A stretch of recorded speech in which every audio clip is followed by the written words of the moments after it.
দৃশ্যটা একবার দেখো, অসাধারণ লাগছে কিন্তু। চার মণ্ডপে ঢোকার আগেই কিন্তু একটা রয়েছে কিন্তু শিবের মূর্তি, কিন্তু এটা হলো মণ্ডপের ভেতরে ঢোকার রাস্তা। কিন্তু এখানে দেয়ালে দেখো মূর্তি করা আছে সব কিন্তু। বন্ধুরা আমরা কিন্তু দাঁড়িয়ে আছি কিন্তু সোদপুরের শহীদ কলোনিতে, আর এবার ৭৬তম বর্ষে কিন্তু এবার পূজার আকর্ষণ হতে চলেছে কিন্তু চার ধাম। আর দেখো আমরা এই রাস্তাতে কিন্তু সোজা এসেছি, এসার পরে কিন্তু এই যে ধানকল মোড়, এই রাস্তাতে কিন্তু আমরা ঢুকবো সেই চার ধাম প্যান্ডেল দেখার জন্য কিন্তু শহীদ কলোনি সোদপুর।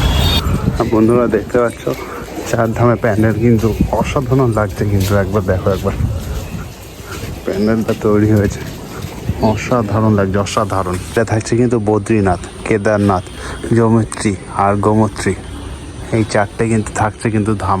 আর মণ্ডপে ঢোকার আগেই কিন্তু একটা রয়েছে কিন্তু শিবের মূর্তি কিন্তু রয়েছে। বন্ধুরা দেখো একবার, নন্দী আর শিবের মূর্তি কিন্তু রয়েছে, আর পাহাড়ের ওপরে কিন্তু রয়েছে কিন্তু এই চার ধামটা। এটা হলো মণ্ডপের ভেতরে ঢোকার রাস্তা কিন্তু। আর দেখো মানে ভেতরটা কিন্তু অসাধারণ লাগছে কিন্তু। দেখো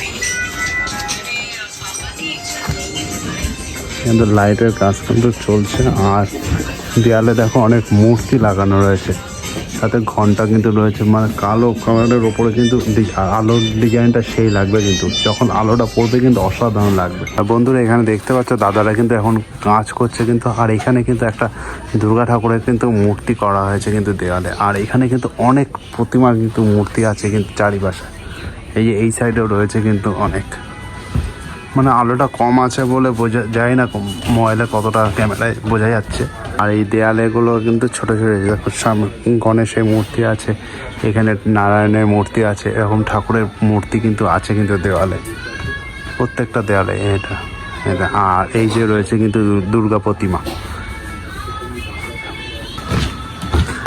এখানে দেয়ালে কিন্তু অনেক কাজ হয়েছে কিন্তু অন্ধকারের জন্য কিন্তু বোঝা যাচ্ছে না। এখানে কিন্তু অনেক শোলা রয়েছে, শোলা এইগুলো কিন্তু কেটে কেটে রাখা হয়েছে। এইগুলো কিন্তু এর উপরে কিন্তু রং করা আছে, এই যে শোলা, এই শোলার ওপর কিন্তু রং করে কিন্তু এই দেয়ালে কিন্তু লাগানো হবে। আর এইগুলো কিন্তু টোটালটাই কিন্তু শোলার ওপরে কিন্তু কাজ হয়েছে বন্ধুরা, টোটালটাই।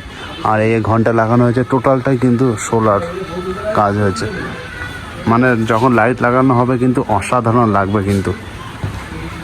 এখানে দেয়ালে দেখো মূর্তি করা আছে সব কিন্তু থার্মোকলের ওপরে কিন্তু কাজ হয়েছে। আর এখানে দুর্গা ঠাকুর প্রতিমাটা বানানো হয়েছে, অসাধারণ লাগছে কিন্তু। একবার দেখো মানে হাতের কাজটা কিন্তু অসাধারণ। আর টোটালটাই কিন্তু থার্মোকলের ওপরে কিন্তু করা হয়েছে, তার ওপর কিন্তু কালো কালারের রং করা আছে। বন্ধুরা পূজা মণ্ডপটা কিন্তু টোটালটা কিন্তু আপনাদের ঘুরে দেখালাম। ভেতরটা কিন্তু অন্ধকার থাকার জন্য কিন্তু যেটুকু পারলাম সেটুকু দেখালাম। 2025-এ শহীদ কলোনিতে কিন্তু অসাধারণ একটা পূজা মণ্ডপ আপনাদের উপহার দিতে চলেছে। তাহলে ভিডিওটা ভালো লাগলে লাইক, কমেন্ট, শেয়ার অবশ্যই করবেন। ধন্যবাদ।